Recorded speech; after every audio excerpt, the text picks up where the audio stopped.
Hello student, बेटा हम लोग क्लास 10 केमिस्ट्री का चैप्टर नंबर 3 पढ़ने वाले हैं, मेटल और नॉन मेटल, जिसे हिंदी में कहा जाता है धातु और अधातु। तो सबसे पहले हम बेटा किसके बारे में बात करेंगे? धातु के बारे में बात करेंगे, यानी कि मेटल क्या होती हैं। तो मेटल्स के लिए बेटा हम बोल सकते हैं वे तत्व जो उष्मा तथा विद्युत का चालन करते हों, क्या कहलाते हैं? धातु कहलाते हैं। या कह सकते हैं मेटल वे सब्सटेंस हैं जिनमें इलेक्ट्रिसिटी कंडक्ट, जो हीट एंड इलेक्ट्रिसिटी कंडक्ट करते हैं, वो क्या कहलाते हैं बेटा? हमारे मेटल कहलाते हैं। तो मैं लैंग्वेज लिख रहा हूँ यहाँ पे, आप नोट करते जाएंगे। वे तत्व जो उष्मा तथा विद्युत का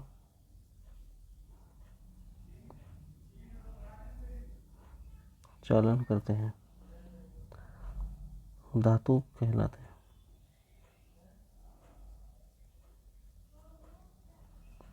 धातु कहलाते हैं। जैसे एग्जाम्पल की मैं बात करूं बेटा, Au ले सकते हैं सोना, ठीक है, Ag ले सकते हैं चांदी, Cu ले सकते हैं कॉपर, लोहा यानी कि Fe ले सकते हैं आयरन, जैसे बोलते हैं हम लोग। तो धातु क्या होती है? वे तत्व जो उष्मा तथा विद्युत का चालन करते हैं, तो क्या कहलाते हैं? धातु कहलाते हैं। एग्जाम्पल में आप लोग लिख सकते हो सोना, चांदी, कॉपर, आयरन, ठीक है। तो ये सब क्या है? मेटल। मेटल के एक अदर डेफिनेशन भी हम लिखना चाहें तो वो लिख सकते हैं मेटल क्या होते हैं? मेटल वे तत्व हैं जो इलेक्ट्रॉन त्याग कर धन आयन बनाने की प्रवृत्ति रखते हैं। यानी मेटल के पास क्या होते हैं बेटा? ये इलेक्ट्रॉन त्याग कर धन आयन बनाने की प्रवृत्ति रखते हैं। यानी कि एक इलेक्ट्रॉन त्याग कर एक ऐसा चार्ज ले आते हैं अपने ऊपर, पॉजिटिव चार्ज ले आते हैं। तो इसकी ये प्रॉपर्टी क्या कहलाती है? मेटल कहलाती है ना। ठीक है, जैसे मैं बताऊँ, जैसे Na था, मेटल होता है हमारा। अगर क्या करेगा, अगर ये एक इलेक्ट्रॉन त्याग दे तो क्या बना देगा? ये Na पॉजिटिव बना देगा। एक इलेक्ट्रॉन किसी को डोनेट कर देगा, तो जब एक इलेक्ट्रॉन डोनेट करेगा तो क्या आ जाएगा इस पर? पॉजिटिव। तो उसने यही बताया कि मेटल के पास एक बेस्ट प्रॉपर्टी होती है कि वो एक इलेक्ट्रॉन त्याग कर धनायन बनाने की प्रवृत्ति रखता है। तो वो हमारी क्या कहलाते हैं? मेटल कहलाते हैं। तो इस डेफिनेशन को भी आप लोग लिख सकते हो, ऐसा नहीं है कि आप यही डेफिनेशन वहाँ पर लिखो, ठीक है। अब हम बात करेंगे बेटा इसकी फिजिकल प्रॉपर्टी की। फिजिकल प्रॉपर्टी जिसे कहा जाता है भौतिक गुण, यानी मेटल के भौतिक गुण के बारे में बात करेंगे बेटा हम लोग, ठीक है। तो सबसे पहली प्रॉपर्टी है आपकी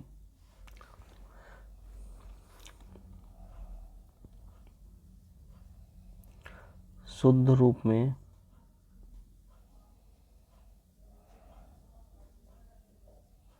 धातु की सतह चमकदार होती है।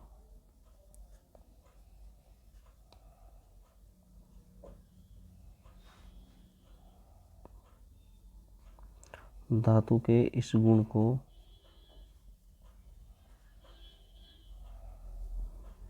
धात्विक चमक, यानी कि इसे बोल सकते हैं मेटेलिक लस्टर, मेटेलिक लस्टर कहते हैं, ठीक है। तो सबसे पहला पॉइंट आया कि metals are lusters and can be polished, यानी कि मेटल्स को पॉलिश करके उन पे क्या लाई जा सकती है बेटा? चमक लाई जा सकती है ना। इसीलिए लिखा वहाँ पे शुद्ध रूप में धातु की सतह क्या होती है? चमकदार होती है। धातु के इस गुण को क्या कहते हैं बेटा? धात्विक चमक, यानी कि मेटेलिक लस्टर कहते हैं, ठीक है। अगर मैं सेकंड प्रॉपर्टी की आपसे बात करूं, जस्ट जो ऊपर आपने लिखी धातु विद्युत की है ना, तथा उष्मा की सुचालक होती है। क्या होती है? ये से बना हुआ है बेटा, सुचालक होती हैं। तीसरा केस की अगर मैं बात करूं,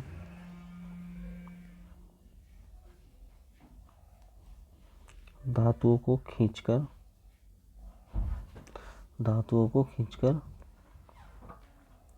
उनके तार बनाए जा सकते हैं, तार बनाए जा सकते हैं, ठीक है। धातु के इस गुण को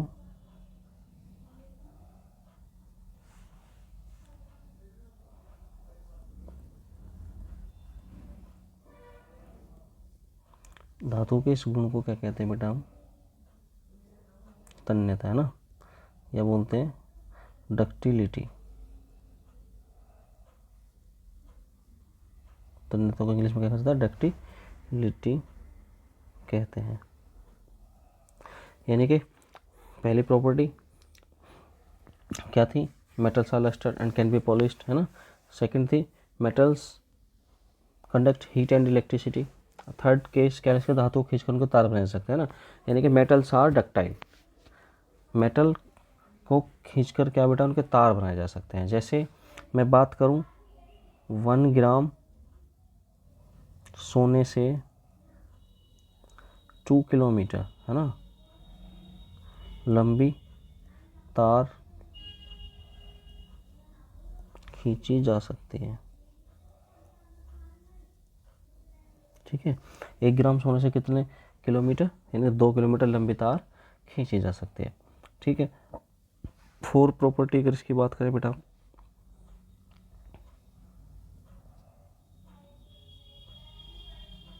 कुछ धातुओं को पीटकर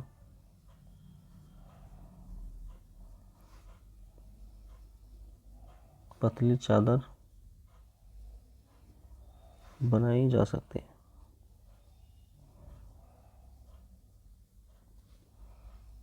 इस गुणधर्म को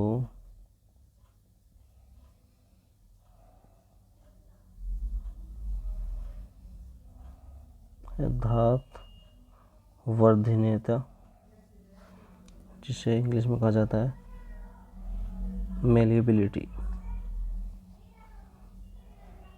कहते हैं। यानी कि मेटल्स आर मेलेबल। जब हम किसी मेटल्स को हैमर की सहायता से, यानी कि हथौड़ी से अगर हम बेटा किसी मेटल को पीटते हैं तो एक थिन शीट्स का रूप ले लेती है, एक पतली चादर का रूप ले लेती हैं। ठीक है, उसके इस गुण को हम क्या कहते हैं बेटा? मेलिएबिलिटी कहते हैं। ठीक है ना, जितनी मेटल्स होती हैं अगर हम उन्हें हैमर से पीटें तो एक थिन शीट का रूप ले लेते हैं, एक पतली चादर का रूप ले लेते हैं। वो टूट के नहीं बिखरती। जैसे नॉन मेटल क्या होती है हमारी, यानी कि धातु क्या होती है, वो टूट के बिखर जाती हैं। तो मेटल बिखरती नहीं है, वो क्या करती है? एक पतली चादर का यानी पतली शीट का रूप ले लेती है। तो इस गुण को क्या बोलते हैं बेटा? मेलिएबिलिटी, आधात वर्धनीयता। ठीक है, नेक्स्ट प्रॉपर्टी देखते हैं हम 5। जैसा कि मैंने आपको ऊपर समझाया था, सबसे पहले धातुओं में धनायन बनाने की प्रवृत्ति होती है। ठीक है, जैसे कोई मेटल ली हमने Na ली, तो क्या करेगा? एक इलेक्ट्रॉन लूज करके कैसा चार्ज आएगा बेटा? इस पर पॉजिटिव चार्ज आ जाता। ठीक है, तो मेटल्स क्या होते हैं? धनायन बनाने की प्रवृत्ति रखते हैं। क्लियर है बात? तो ये 5th प्रॉपर्टी मोस्टली आप लोग याद रख सकते हैं ना। जैसे एक बार मैं आपको रिवाइज करा दूं, मेटल्स आर डक्टाइल, यानी कि मेटल्स को खींचकर उनके लंबे तार बनाए जा सकते हैं ना। जैसे 1 ग्राम सोने में 2 किलोमीटर लंबी तार बना रहे थे हम लोग, है ना। मेटल्स आर मेलेबल, यानी कि मेटल्स को अगर हम हैमर से पीटे, हथौड़ी से पीटे, तो वो क्या लेते हैं? थिन शीट्स का रूप ले लेती हैं। ठीक है, वो टूट के नहीं बिखरती। Metals are lusters and can be polished, यानी कि मेटल्स को पॉलिश करके बेटा उनमें क्या लाई जा सकती है? चमक लाई जा सकती है। ठीक है, और metals are conduct heat and electricity, यानी कि वो विद्युत तथा उष्मा के क्या होते हैं बेटा? सुचालक होते हैं। इलेक्ट्रिसिटी उसमें क्या हो जाती है बेटा? कंडक्ट हो जाती है। ठीक है, अब हम बात करेंगे बेटा इनकी केमिकल प्रॉपर्टी की। तो फिजिकल प्रॉपर्टी आप लोग इतने ही याद कर लेना, एग्जाम के अंदर इतने ही लिख देना, तो काफ़ी नंबर आपको मिल जाएंगे। अब हम बात करेंगे केमिकल प्रॉपर्टीज। तो केमिकल प्रॉपर्टी में अगर मैं सबसे पहले लिखूं बेटा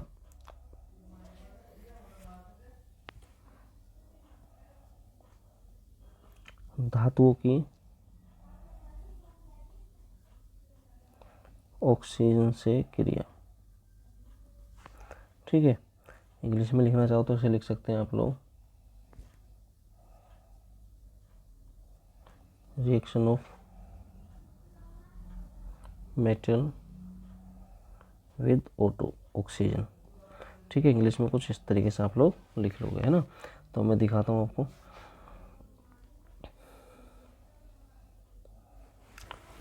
देखो, जब भी कोई मेटल किसके साथ, ऑक्सीजन के साथ रिएक्ट करेगी तो वो मेटल ऑक्साइड फॉर्म करेगी, मेटल ऑक्साइड। ठीक है, यहाँ पे ऑक्सीजन क्या है आपकी, एयर है ना, वायु बोलते हैं जिसे हिंदी में। तो जैसे मैंने एक मेटल ली Na, ऑक्सीजन के साथ उसकी रिएक्ट कराई तो क्या फॉर्म हुआ बेटा, Na2O। ठीक है, अब बैलेंस के लिए क्या किया हमने, यहाँ 4 लगा देंगे, यहाँ 2 लगा देंगे। ठीक है, तो ये क्या बन गया आपका, सोडियम ऑक्साइड। क्या बना, यानी कि मेटल ऑक्साइड का मतलब क्या था, मेटल कहते हैं सोडियम और ऑक्साइड,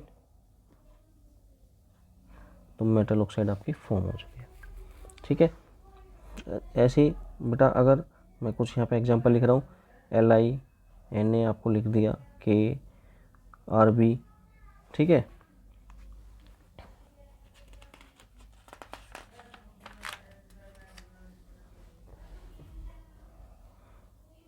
ETC करके लिख सकते हैं, आदि वायु की ऑक्सीजन से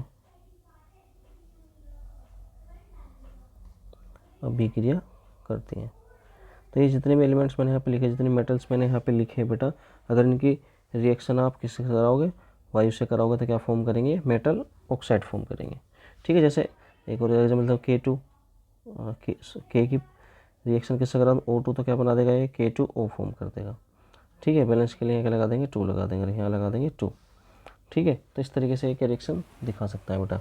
तो यहाँ पे एक सबसे इम्पोर्टेंट बात आती है जिसे आप लोग नोट में भी डाल लेंगे, नोट में डाल देता हूँ मैं, तो इसे आप लोग याद रखेंगे, यहाँ से क्वेश्चन पुटअप हो जाता है।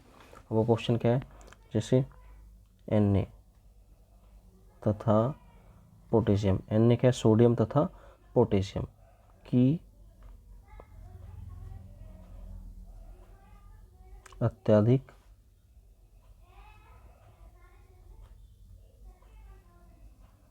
क्रियाशीलता के कारण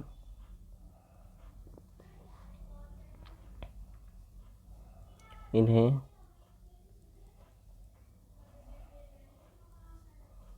केरोसिन में रखा जाता है। पहले मैं बेटा लिख रहा हूँ, उसके बाद मैं एक्सप्लेन कर दूंगा आपको, क्योंकि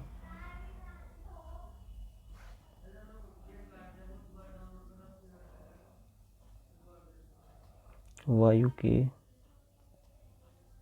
संपर्क में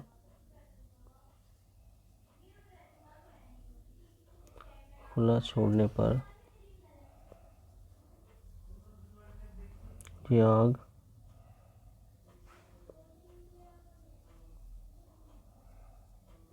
पकड़ लेती है तथा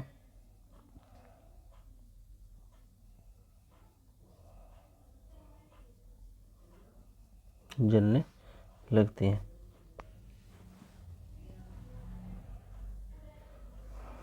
फिर नेक्स्ट लाइन से लिखेंगे Li यानी कि लिथियम धातु हल्की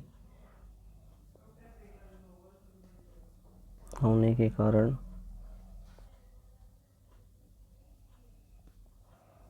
तेल की सतह पर तैरने लगती हैं,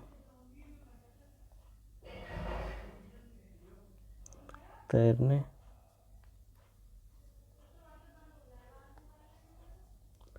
लगती है, अतः इसे पैराफिन, ये है बेटा पैराफिन, मोम में लपेट कर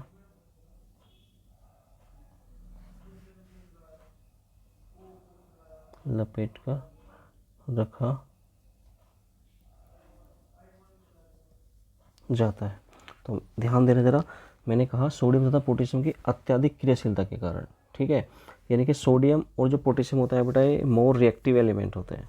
ठीक है, मोर रिएक्टिव एलिमेंट होने के कारण क्या है, ये इन्हें जो ना हमें केरोसिन में रखते हैं इन्हें। ठीक है, क्योंकि अगर ये वायु के संपर्क में आ गए, एयर के संपर्क में आ गए, ये तुरंत बेटा क्या पकड़ लेते हैं, आग पकड़ लेते हैं ना, ये जलने लग जाते हैं। तो इसीलिए इन्हें क्या है, केरोसिन में रखा जाता है। केरोसिन में तो मिट्टी का तेल है ना। तो यहाँ से क्वेश्चन पुटअप हो जाता है कि सोडियम तथा पोटेशियम को केरोसिन के केरोसिन में डुबोकर क्यों रखा जाता है, क्यों रखा जाता है, तो उसका रीज़न यही है कि इसमें क्या है, इनकी क्रियाशीलता क्या होती है बेटा, अधिक है। यह अधिक यानी कि ये मोर रिएक्टिव होने के कारण है ना, केरोसिन में इन्हें डुबो कर रखा जाता है, मोर रिएक्टिव होने के कारण, यानी इनकी क्रियाशीलता क्या होती है बेटा, अधिक। अधिक क्रियाशीलता होने के कारण ये तो जैसे ही ये एयर के संपर्क में आएंगे, वायु के संपर्क में आएंगे, तो तुरंत क्या पकड़ लेंगे बेटा, ये आग पकड़ने लगेंगे और जलने लग जाएंगे। ठीक है, तो उसके नीचे फिर आपने एक जो लिथियम होता है, लिथियम धातु बेटा हल्के होने के कारण क्या होती है, ये तेल की सतह पर क्या होने लगती है बेटा, तैरने लगती है ना। तो अतः इसे इसे भी जो ना पैराफिन मोम में लपेट कर रखा जाता है, इसे भी वायु में खुला नहीं छोड़ सकते। यानी कि सोडियम और पोटेशियम के बाद जो मेटल आते हैं वो लिथियम आते हैं, इसे भी हम वायु में खुला नहीं छोड़ सकते, ये भी बेटा आग पकड़ सकती है। ठीक है, तो यहाँ से एक अच्छा क्वेश्चन बन जाता है कि सोडियम तथा पोटेशियम को केरोसिन के ऑयल में डुबोकर क्यों रखा जाता है, क्योंकि ये अधिक क्रियाशील होने के कारण एयर के संपर्क में आने पर तुरंत आग पकड़ लेती है ना, जलने लगती है। इस कारण इन्हें क्या है, केरोसिन के ऑयल में डुबोकर रखा जाता है। तो ये इसका बेटा क्या हो जाएगा, आपका आंसर हो जाएगा। ठीक है, अब हम नेक्स्ट देखेंगे बेटा। जैसे आपका ये धातु के ऑक्सीजन से क्रिया होगी बेटा, आपके सोडियम वाला जैसे 1 पार्ट मान लो, अब इसका मैं सेकंड पार्ट अगर लूँ, जैसे मैग्नीशियम धातु है। मैग्नीशियम धातु क्या होती है बेटा, इससे कम सक्रिय होने के कारण कमरे के ताप पर ऑक्सीजन से संयोग नहीं करती है। ठीक है, जो रूम टेम्परेचर पे हो क्या, जो उससे क्या है बेटा, ये संयोग नहीं करती है ना, रिएक्ट नहीं करती है, परंतु ऑक्सीजन की उपस्थिति में है ना, ऑक्सीजन की उपस्थिति में जब मैग्नीशियम को बेटा क्या करें, जलाया जाता है, तो यह जलकर मैग्नीशियम ऑक्साइड में परिवर्तित हो जाती है। जैसे मैं बात करूं, Mg ऑक्सीजन से क्रिया करके किस में कन्वर्ट हो जाता है, मैग्नीशियम ऑक्साइड में कन्वर्ट हो जाता है। बैलेंस के लिए हम यहाँ लगा देंगे 2। ठीक है, तो ये क्या होता है, ये सोडियम तथा पोटेशियम क्या होते हैं, कम लेस रिएक्टिव होती है ना, कम सक्रिय होती है, तो इसलिए रूम टेम्परेचर पर जो एयर होती है उस पर क्या करते हैं, वो रिएक्ट नहीं करती है।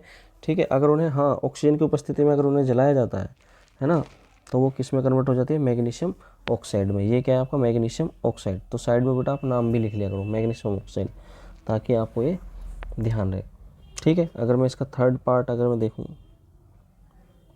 अभी आपकी वही चल रही है बेटा, reaction of metal with oxygen.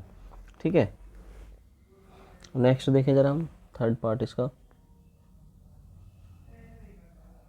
जैसे एल्यूमिनियम है, एल्यूमिनियम के अगर ऑक्सीजन के साथ रिएक्ट करें तो क्या प्राप्त होता है बेटा, आपको Al2O3 मिलता है, और ये कैसी फॉर्म में मिलता है, आपको सॉलिड फॉर्म में मिलता है। ठीक है, बैलेंस के लिए क्या करेंगे हम लोग, यहाँ 4 लगा देंगे और यहाँ पे 3O2 लगा देंगे, यहाँ लगा देंगे 2। तो ये रिएक्शन हमारी बैलेंस हो चुकी है। यानी कि जब भी एल्यूमिनियम का वायु की उपस्थिति में क्या करेंगे बेटा, दहन करने पर है ना, दहन कराने पर क्या बनता है हमें, एल्यूमिनियम ऑक्साइड। तो क्या मिल रहा है आपको, ये एल्यूमिनियम ऑक्साइड मिल जाता है। ठीक है, जो कि क्या है, एक एम्फोटेरिक नेचर का सब्सटेंस होता है, यानी कि एम्फोटेरिक मतलब उभयधर्मी प्रकृति का। तो ये कैसा मैं लिख सकता हूँ यहाँ पे, उभयधर्मी, तो इसे लिख लेना, ये उभयधर्मी मतलब एम्फोटेरिक है ना, एम्फोटेरिक नेचर का होता है, क्योंकि यह अम्लीय तथा क्षारीय दोनों प्रकार के गुण रखता है। तो एम्फोटेरिक क्या होता है, जो एसिडिक तथा बेसिक दोनों नेचर क्या करते हो बेटा, शो करते हो, उन्हें क्या बोलते हैं, एम्फोटेरिक नेचर है ना। ठीक है, एक बार दोबारा सुन लो, एल्यूमिनियम को जब वायु की उपस्थिति में बेटा जला जाता है तो एल्यूमिनियम ऑक्साइड बनता है। ठीक है, जो कि क्या है, एक उभयधर्मी प्रकृति का होता है। उभयधर्मी क्यों कहा गया है, उभयधर्मी क्या होता है, क्योंकि यह अम्लीय तथा क्षारीय दोनों प्रकार के गुण प्रदर्शित करता है, ये दोनों प्रकार के गुण रखता है। कौन, एल्यूमिनियम ऑक्साइड।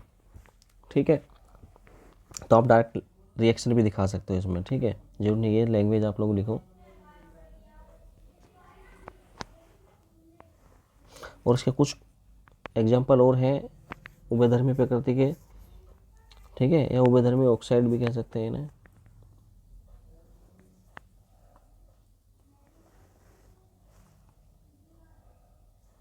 तो मैं कुछ एग्जाम्पल आपको लिख रहा हूँ, जैसे ZnO हो गया आपका, PbO हो गया, ठीक है, BeO होगा। तो ये सब भी क्या है, आपके उभयधर्मी ऑक्साइड है ना। तो ये कुछ एग्जाम्पल आप लोगों को मैंने सामने लिख दिए हैं।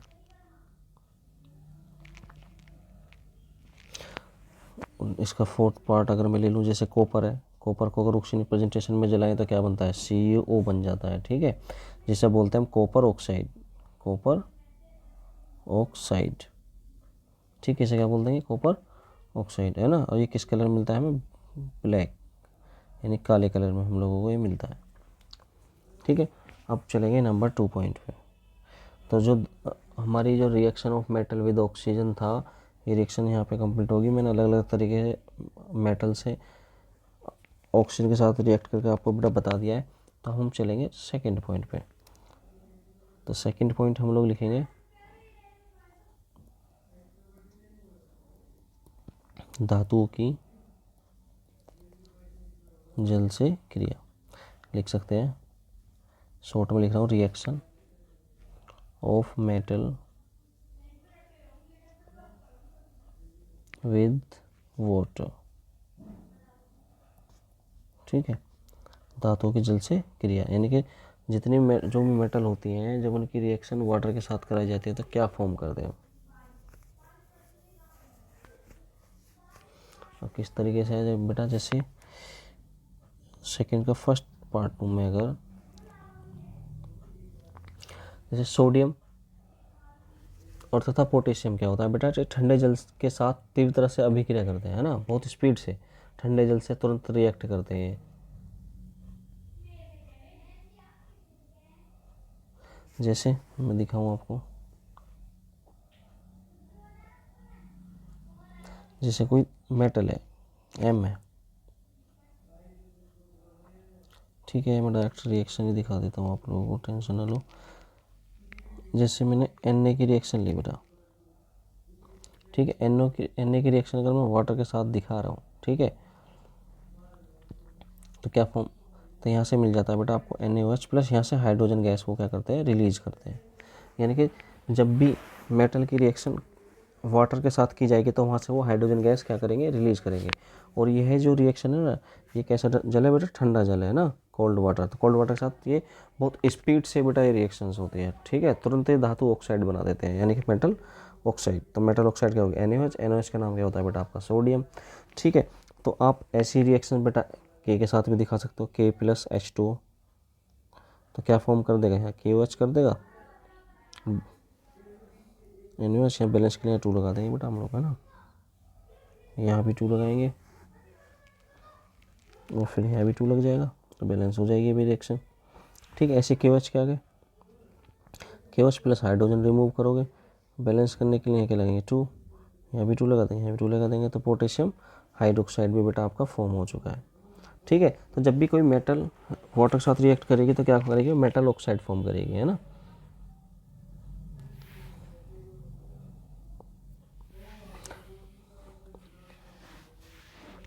और जैसे हम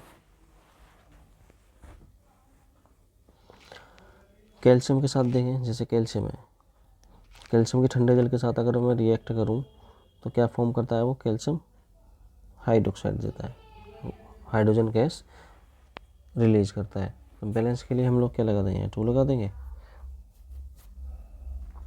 ठीक है, तो जब अब क्या होता है, जैसे जो यानी कि सोडियम और पोटेशियम होगा ना, सोडियम पोटेशियम जब ठंडे जल के साथ रिएक्ट करते हैं तो वहाँ पे मेटल ऑक्साइड, मेटल हाइड्रोक्साइड बन रहे थे, सॉरी, है ना, मेटल हाइड्रोक्साइड फॉर्म कर रहे थे। ऐसी कैल्शियम भी क्या करेगा, हाइड्रोक्साइड फॉर्म करेगा, कैल्शियम हाइड्रोक्साइड। तो COH का नाम क्या होता है बेटा, कैल्शियम हाइड्रोक्साइड। ये भी क्या कर देगा, यहाँ से हाइड्रोजन गैस रिमूव, मतलब हाइड्रोजन गैस क्या कर देगा, निकाल देगा। ठीक है, अगर बेटा इसका सेकंड पार्ट में लिखूं, जैसे आपका Fe हो गया, Zn हो गया, Al हो गया, Mg हो गया, तो ये क्या करते हैं बेटा, ये भाप से रिएक्शन करते हैं। किससे करते हैं, भाप से अभिक्रिया। भाप से अभिक्रिया का मतलब है, जैसे Fe लिया मैंने, वाटर है, तो ये वाटर का फॉर्मूला है, तो ये भाप है ना, भाप का फॉर्मूला है। यानी कि आयरन हो गया, जिंक हो गया, एल्यूमिनियम, मैग्नीशियम, ये क्या करते हैं बेटा, ये किससे रिएक्शन करते हैं, भाप से रिएक्शन करते हैं, भाप से। तो यहाँ से निकाल देंगे ये Fe3O4 प्लस H2। बैलेंस के लिए बेटा हम लोग क्या करेंगे, यहाँ 3 लिख देंगे, यहाँ 4 लिख देंगे। ठीक है, और यहाँ पे 4 लिख देंगे। हाइड्रोजन गैस निकाल दी यहाँ से भी, ऐसी अगर मैं Al के साथ दिखाऊँ रिएक्शन तो क्या बनेगा, Al2O3 प्लस H2, यानी कि यहाँ 3 लिख देंगे, Al2 है तो यहाँ पे क्या लगा देंगे, Al का 2 लगा देंगे और वाटर का क्या लगा देंगे 3, तो ये एल्यूमिनियम ऑक्साइड है ना। और यहाँ से क्या निकल चुके हैं बेटा, आपकी हाइड्रोजन निकल चुकी है। ठीक है। और नेक्स्ट बेटा इसमें कुछ एक्सेप्शन है, यानी कि अपवाद कहते हैं जिसे, अपवाद, एक्सेप्शन बोलते हैं ना। एक्सेप्शन क्या होते हैं, जैसे आपकी होगी लेड होगी Pb, Cu, Au, Pt, Hg, ये सभी वाटर के साथ H2 के साथ कोई रिएक्शन नहीं करते हैं। ठीक है, क्योंकि ध्यान रखना बेटा, कभी इनकी रिएक्शन आप वाटर के साथ दिखा दो। ठीक है, यानी Pb हो, कॉपर हो, Au हो, Pt हो, Hg हो, तो ये कभी भी वाटर के साथ रिएक्ट नहीं करती है। इस चीज़ को आप लोग स्पेशली ध्यान देंगे। ठीक है,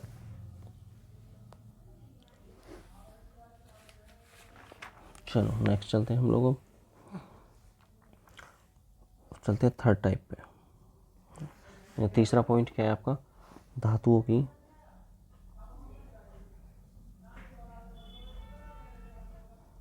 H2 के साथ क्रिया लिख सकते हैं, अभिक्रिया, तो कंफ्यूज मत होना इस चीज़ को। ठीक है, यानी कि reaction of metal with hydrogen लिख लो, reaction with reaction of metal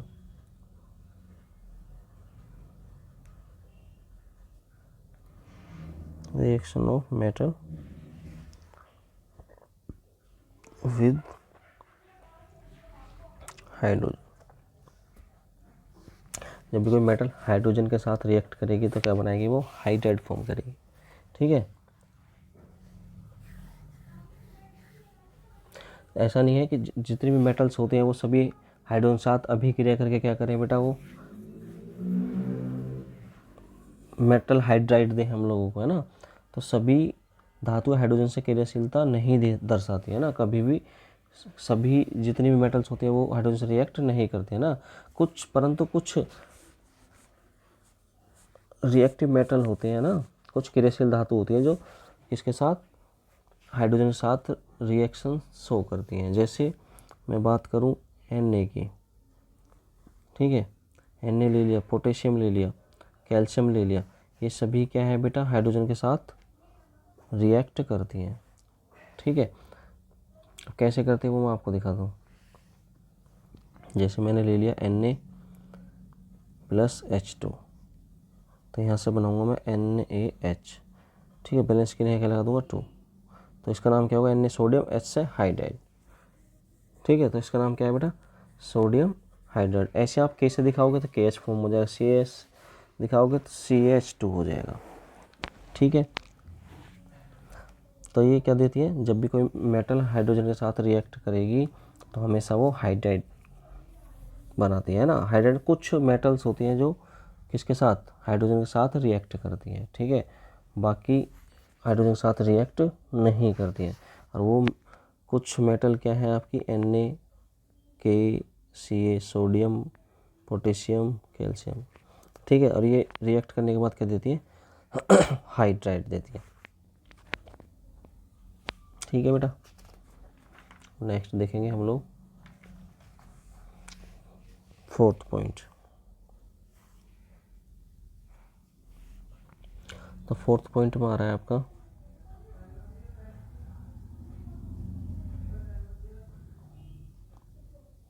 धातुओं की तनु अम्लों से क्रिया। ठीक है, यानी कि रिएक्शन ऑफ मेटल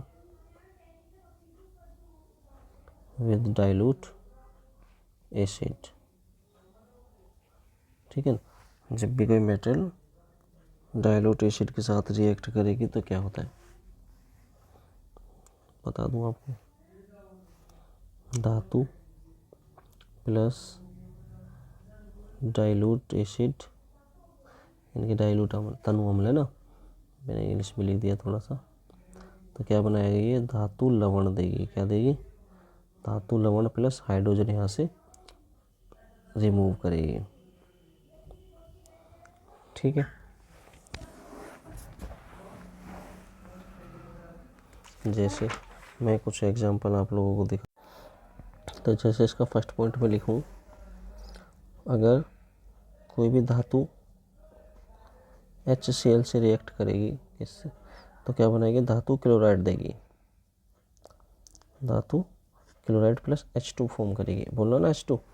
तो जैसे Na ले लो, Mg हो या Zn हो या Al हो या Fe हो, ठीक है, अगर इनकी रिएक्शन सभी की किससे कराएं, HCl से। जैसे Na ले लिया मैंने, है ना, HCl से रिएक्ट कराए तो यहाँ से वो फॉर्म करेगा NaCl प्लस यहाँ से हाइड्रोजन गैस निकाल देगा।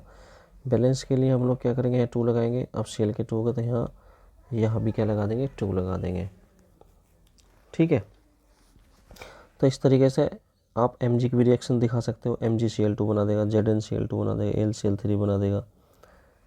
तो इस तरीके से आप लोग क्या करेंगे, इनकी रिएक्शन दिखा सकते हैं। ठीक है, जब भी ये metal Na, Mg, Zn, Al, Fe, HCl के साथ रिएक्ट करेंगे तो क्या फॉर्म करेंगे, धातु लवण, यानी कि है ना, धातु क्लोराइड बनाएंगे। ये magnesium chloride, zinc chloride, aluminium chloride, है ना, आयरन क्लोराइड। ठीक है, बट यहाँ पे कुछ एक एक्सेप्शन भी है थोड़ा सा, जैसे Cu Ag सिल्वर है ना, Cu कॉपर, Ag सिल्वर हो गया आपका, और Au क्या हो गया बेटा, सोना हो गया। ठीक है, ये HCl के साथ रिएक्ट नहीं करती है बेटा। क्यों नहीं करती है, इसका रीजन है जो आपकी रिएक्टिविटी सीरीज होती है ना, धातु की अभिक्रियाशीलता श्रेणी जो होती है, या रिएक्टिविटी सीरीज ऑफ मेटल बोल सकते हैं जिसे। जैसे ये रिएक्टिविटी सीरीज है, इसके टॉप में आपको क्या रखा होता है, मैं यहाँ बना के दिखा देता हूँ। अभी स्पेस कम है थोड़ा सा, चलो मैं दिखा देता हूँ ताकि आप लोग इस टॉपिक को अच्छे से समझ पाओ। जैसे यहाँ पे होता है कि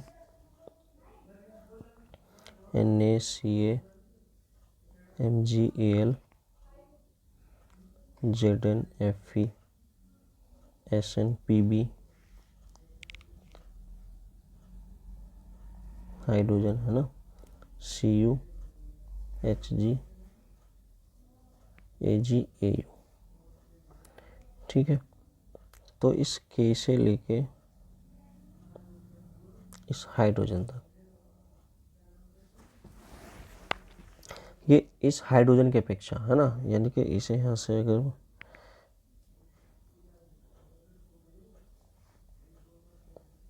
ये जो मेटल है, ये क्या है बेटा, ये इस हाइड्रोजन की अपेक्षा, ठीक है ना, ये क्या है, मोर रिएक्टिव। क्या है, मोर रिएक्टिव। ठीक है, और ये जो नीचे रखे गए, ये हाइड्रोजन की अपेक्षा क्या है, लेस रिएक्टिव। क्या है, लेस रिएक्टिव है। ठीक है, तो जो इनका ऑर्डर है बेटा, ऊपर से नीचे आने पर क्या हो रहा है, ये कम क्रियाशील धातु है, यानी कि लेस रिएक्टिव, है ना, कम क्रियाशील होगी, और ऊपर क्या होगी, अधिक रिएक्टिव, यानी कि मोर रिएक्टिव। तो आप लोग लिख सकते हो। ठीक है, तो ऊपर से नीचे आने पे क्या हो रहा है, इनकी जो क्रियाशीलता है वो क्या हो रही है बेटा, रासायनिक क्रियाशीलता में क्या आ रही है बेटा, कमी आ रही है। ऊपर से नीचे आने पर क्या हो रही है, यानी कि टॉप टू बॉटम आने पे क्या हो रहा है, इनकी जो क्रियाशीलता है बेटा वो क्या होती जा रही है बेटा, कम होती जा रही है ना। तो जो टॉप पे बैठा है ये अधिक, मेरे मोर रिएक्टिव एलिमेंट है। ठीक है, और यहाँ पे आने पे ये क्या है, ये सबसे लेस रिएक्टिव एलिमेंट है। ठीक है, अब जैसे ऊपर क्वेश्चन था मेरा, Na ने HCl के साथ रिएक्ट कर गया, क्यों कर गया, क्योंकि रिएक्टिविटी सीरीज में Na का स्थान कहाँ पे है बेटा, हाइड्रोजन से ऊपर है। ये आप Na जानते हो क्या होता है, मोर रिएक्टिव। तो ये मोर रिएक्टिव होने के कारण क्या है, H को यहाँ से क्या कर देता है, H को यहाँ से डिस्प्लेस कर देगा। डिस्प्लेस करने के बाद अगर वहाँ पर आके खुद बैठ जाएगा, ठीक है, तो NaCl फॉर्म कर दिया। ऐसी जो हाइड्रोजन से ऊपर एलिमेंट रखे गए वो क्या करेंगे, HCl के साथ रिएक्ट कर जाते हैं बेटा। अब बट जो हाइड्रोजन से नीचे एलिमेंट रखे गए वो क्या है, लेस रिएक्टिव है, क्योंकि इनकी क्रियाशीलता क्या हो रही है, कम हो रही है। लेस रिएक्टिव होने के कारण क्या करते हैं, हाइड्रोजन को डिस्प्लेस नहीं करते हैं। जैसे मैं लिख दूँ यहाँ पे Cu लिख दूँ और प्लस मैं कह दूँ HCl, बेटा ये रिएक्शन पॉसिबल है या नहीं है, तो आप कहोगे जी बिल्कुल नहीं है। क्यों नहीं है, क्योंकि क्या है, ये लेस रिएक्टिव एलिमेंट है मोर देन हाइड्रोजन। हाइड्रोजन की अपेक्षा क्या है, ये लेस रिएक्टिव एलिमेंट है, तब कॉपर क्या करेगा, इस हाइड्रोजन को डिस्प्लेस नहीं कर सकता यहाँ से। क्यों, क्योंकि हाइड्रोजन क्या है, ये कॉपर क्या है आपका लेस रिएक्टिव और हाइड्रोजन क्या है मोर रिएक्टिव। तो ये क्या करेगा, तो कॉपर हाइड्रोजन को हटा ही नहीं सकता। अगर यहीं Na के स्थान पर मैं Mg रख दूं और यहाँ पे HCl, तो अब Mg क्या है, मोर रिएक्टिव एलिमेंट है, ठीक है, इसकी क्रियाशीलता क्या है बेटा, बहुत अधिक है। अब ये क्या करेगा, जब ये मोर रिएक्टिव एलिमेंट है तो ये हाइड्रोजन को क्या कर देगा, यहाँ से डिस्प्लेस कर देगा। क्यों, क्योंकि Mg की पावर क्या है, ज़्यादा है, ठीक है, और हाइड्रोजन क्या है, कम, तो हाइड्रोजन को यहाँ से हटा देगा, ठीक है। तो इस प्रकार के क्वेश्चन बेटा इस तरीके से हम लोग सोल्व कर सकते हैं। तो यहाँ से इन पे बेटा न्यूमेरिकल्स भी आते हैं, आगे मैं आपको सिखाऊंगा कैसे क्वेश्चन पुटअप होता है। इनके क्वेश्चन में बेटा इनका आंसर छिपा होता है, ठीक है, बस समझने की बात है। और एक बार ये जो क्या है आपकी रिएक्टिविटी सीरीज ऑफ मेटल, धातु की अभिक्रियाशीलता श्रेणी जो है, इसे आप एक बार बेटा अच्छे से ज़रूर पढ़ना, ठीक है। तो इस हाइड्रोजन से जितने भी एलिमेंट ऊपर होंगे वो रिएक्ट कर सकता है उनके साथ, बट जो हाइड्रोजन से नीचे एलिमेंट रखेगा उनके साथ वो रिएक्ट नहीं करेगा, क्योंकि वो लेस रिएक्टिव एलिमेंट है, वहाँ से वो हाइड्रोजन को डिस्प्लेस नहीं कर सकते, ठीक है। तो अब आगे चलते हैं। इसका सेकंड पॉइंट की अगर मैं बात करूं,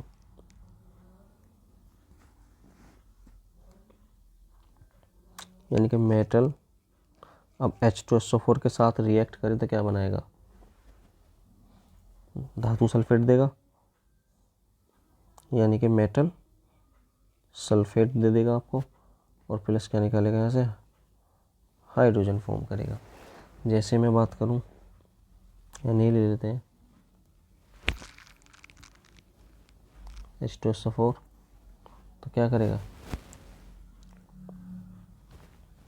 Na2SO4 प्लस H2 यहाँ से निकाल देगा, ठीक है ना। तो जब भी कोई मेटल H2SO4 के साथ रिएक्ट करती है, सल्फ्यूरिक एसिड के साथ रिएक्ट करते हैं, मेटल सल्फेट बनाती है वो, ठीक है, और हाइड्रोजन वहाँ से फॉर्म कर देती है, ठीक है।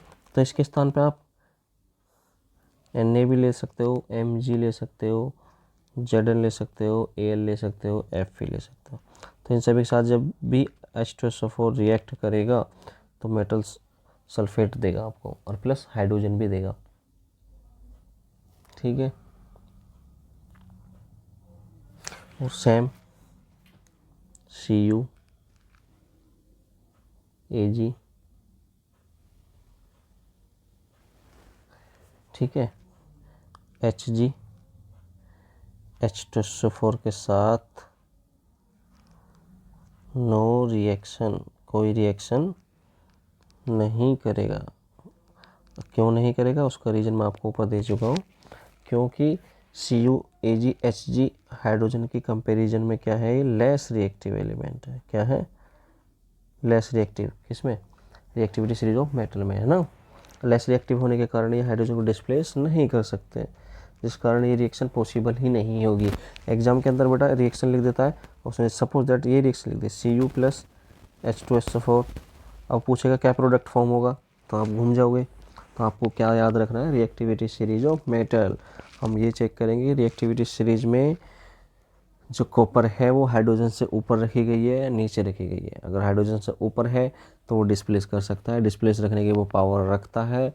अगर हाइड्रोजन से नीचे वो एलिमेंट रखा गया तो उसके पास इतनी पावर नहीं है कि वो हाइड्रोजन को उसके स्थान से हटा सके, ठीक है बेटा। चलो नेक्स्ट चलते हैं हम लोग। तीसरा केस, चलो मैं कलर चेंज करता हूँ आपके लिए।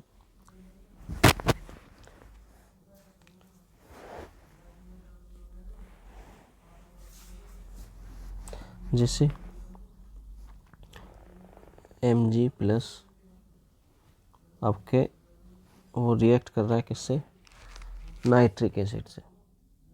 ठीक है, आपने HCl से भी देखी, H2SO4 से भी देखी, अब हम किससे देख रहे हैं बेटा, नाइट्रिक एसिड से। तो नाइट्रिक एसिड से वो क्या करेगा, MgNO3 का होल ट्वाइस, क्योंकि ट्वाइस क्या है, क्योंकि Mg power pass two positive charge होता है, NO3 पे 1 नेगेटिव, तो इसकी जो वैलेंसी है वो इस पे चली जाती है। ठीक है, और प्लस यहाँ से क्या फॉर्म कर देगा बेटा, वो हाइड्रोजन गैस निकाल देगा। बैलेंस के लिए हम लोग यहाँ 2 लगा देंगे, तो क्या बना, मैग्नीशियम नाइट्रेट वो फॉर्म कर देगा, मैग्नीशियम नाइट्रेट हमारा फॉर्म होगा। ठीक है,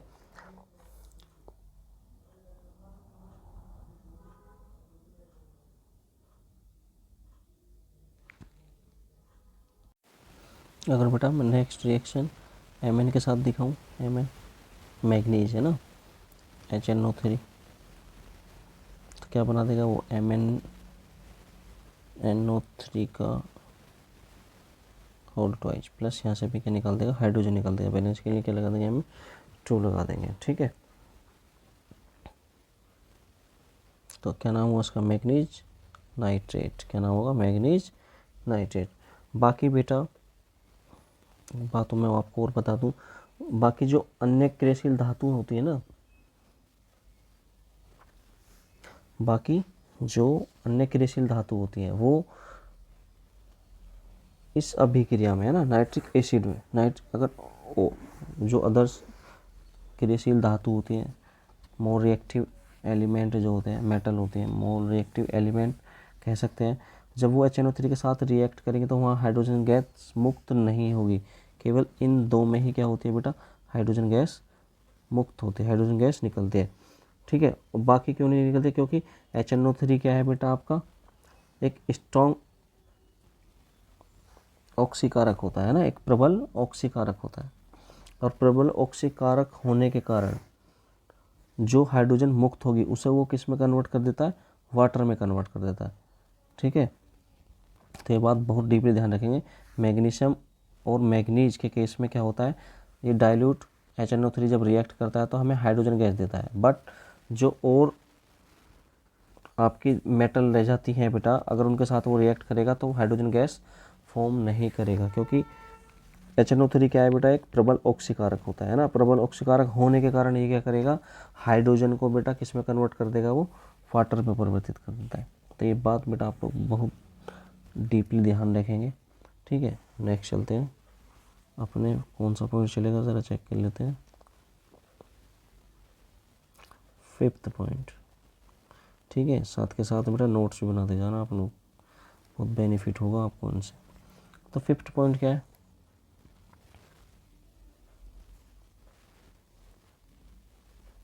धातु की लवण विलयनों के साथ अभिक्रिया। ठीक है ना, reaction of metal with salt solution. ठीक है ना, जब भी किसी साल्ट सॉल्यूशन में कोई मेटल डाली जाती है तो उसके साथ कैसे रिएक्ट कर रहा है कैसे नहीं, वो मैं आप लोगों को बताने वाला हूँ। जैसे एक मैं एग्जांपल ले लूँ आपके सामने, कॉपर ले लिया। ठीक,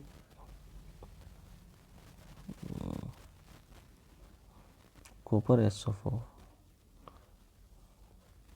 कॉपर सल्फेट है ना, और इसमें क्या करूँ, जिंक के साथ अगर मैं इसकी रिएक्शन दिखाऊं, यहाँ से एक क्वेश्चन अच्छा सा बनता है बेटा, वो बता दूं आपको।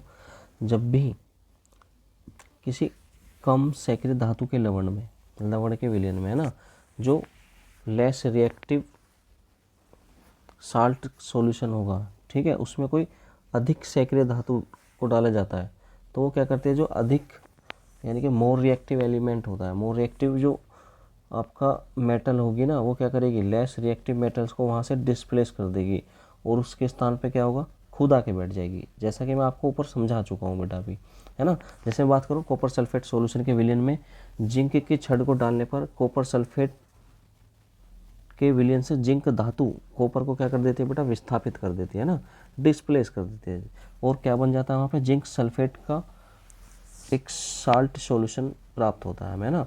और विलयन का रंग कैसा हो जाता है बेटा, हल्का नीला रंग का हो जाता है। ठीक है, तथा जिंक के छड़ पर कॉपर भूरे अवक्षेप के रूप में अवक्षेपित हो जाता है। तो यहाँ से एक क्वेश्चन बनता है, कॉपर सल्फेट सॉल्यूशन के विलयन में जिंक की छड़ को डालने पर विलयन का रंग नीला हो जाता है, क्यों? तो उसका एक सिंपल सा रीज़न यही है, जब कॉपर सल्फेट सॉल्यूशन में हम लोग जिंक की छड़ को डालते हैं तो क्या होता है बेटा, जो Zn है वो क्या है तुम्हारा, मोर रिएक्टिव एलिमेंट है। क्या है, मोर रिएक्टिव। और ये Cu क्या है आपका, लेस रिएक्टिव। तो मोर रिएक्टिव वाला क्या करेगा, ये इसे यहाँ से डिस्प्लेस कर देगा, तो इसके स्थान पे क्या होगा, खुद आके बैठ जाएगा और कॉपर को बाहर निकाल देगा। ठीक है, क्योंकि मोर रिएक्टिव एलिमेंट के पास पावर है जो कॉपर को क्या कर देगा, वहाँ से हटा देगा कि तू उठ, अब यहाँ मैं बैठूंगा। ठीक है, तो उसने वो ही किया। तो अब यहाँ से अब क्या हो रहा है, कॉपर सल्फेट के विलयन में जिंक की छड़ को डालने पर कॉपर सल्फेट के विलयन से जिंक धातु कॉपर को विस्थापित करके जिंक सल्फेट लवण का विलयन बनाती है। और विलयन का रंग कैसा हो जाता है, हल्का नीला हो जाता है ना। और जिंक की छड़ पर क्या हो जाता है बेटा, कॉपर भूरे अवक्षेप के रूप में क्या हो जाता है, अवक्षेपित हो जाता है। ठीक है, तो यहाँ से यही बात ध्यान रखना, जब भी इस तरीके का क्वेश्चन आए, कॉपर की सल्फेट सोलर में जिंक की छड़ जाने पर विलयन का रंग नीला हो जाता है, क्यों? तो बता सकते हो, क्योंकि जिंक अधिक क्रियाशील होने के कारण कॉपर को, है ना, उसके स्थान से क्या कर देते हैं, विस्थापित कर देती है। और उसके स्थान पे क्या कर देते, खुद आके बैठ जाते हैं। क्योंकि इसका रीज़न यही है कि रिएक्टिविटी सीरीज में जिंक का जो स्थान है वो कॉपर से कहाँ दिया गया है बेटा, ऊपर दिया गया है, जिसके कारण क्या करता है, जिंक कॉपर को वहाँ से डिस्प्लेस कर देता है और उसके स्थान पे खुद बैठ जाता है, तथा इस कारण विलयन का रंग क्या हो जाता है बेटा, नीला हो जाता है। तो जो मैं बोल रहा हूँ आप उसे धीरे धीरे नोट कर लेंगे। ठीक है बेटा, मैं लिख नहीं रहा हूँ, इतनी बड़ी रामायण, तो आप लोग नोट कर लेना। ठीक है बेटा, ऐसे ऐसे होता है कि जिंक जो है बेटा कॉपर की अपेक्षा अधिक क्रियाशील है ना, बता चुका हूँ ये, कई बार बता चुका हूँ, तो आप लोग ध्यान रखना बेटा, सीधी सी बात है। ठीक है, अब जो 6 पॉइंट में लेता हूँ,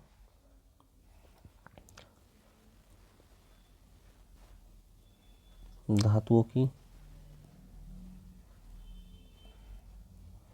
क्लोरीन से क्रिया, reaction of metal with chlorine. तो क्या फॉर्म करेंगे, यहाँ से देखो ज़रा, यहाँ से Na लिया प्लस यहाँ से Cl लिया, Na सॉलिड Cl गैस, तो यहाँ से क्या बनाती है बेटा, वो NaCl2। ये कैसा मिलता है हमें, सॉलिड फॉर्म में मिलता है। तो यहाँ पे बहुत काम की बातें हैं, ज़रा सा ध्यान से सुनेंगे। जब भी धातु है क्लोरीन से बेटा रिएक्ट करती है तो क्या बनाती है, आयनिक क्लोराइड देती है। ठीक है,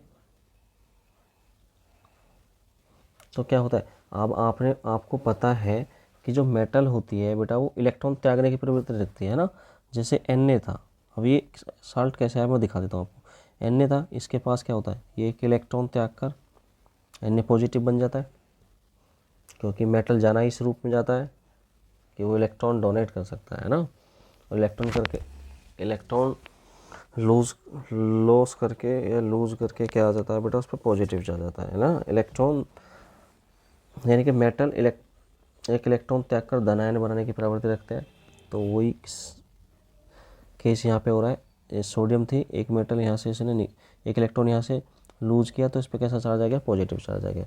वहीं मैं बात करूँ क्लोरीन की, तो क्लोरीन ने एक इलेक्ट्रॉन को क्या किया, गेन किया है ना, और गेन करने के बाद किस क्या आ गया बेटा, क्लोरीन पे क्या आ गया, नेगेटिव चार्ज आ गया।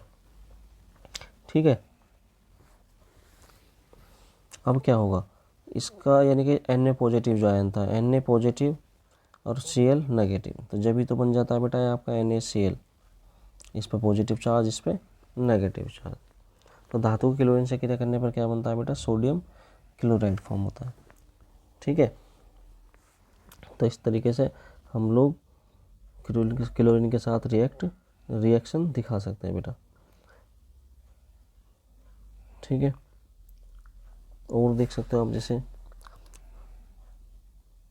Ca के साथ दिखा सकते हो, Mn के साथ दिखा सकते हो, Mg के साथ दिखा सकते हो, Zn के साथ दिखा सकते हो, Cu के साथ दिखा सकते हो, Fe के साथ दिखा सकते हो, CO कोबाल्ट के साथ दिखा सकते हो। और जब इनके साथ आप लोग रिएक्ट करोगे तो क्या होगा पता है?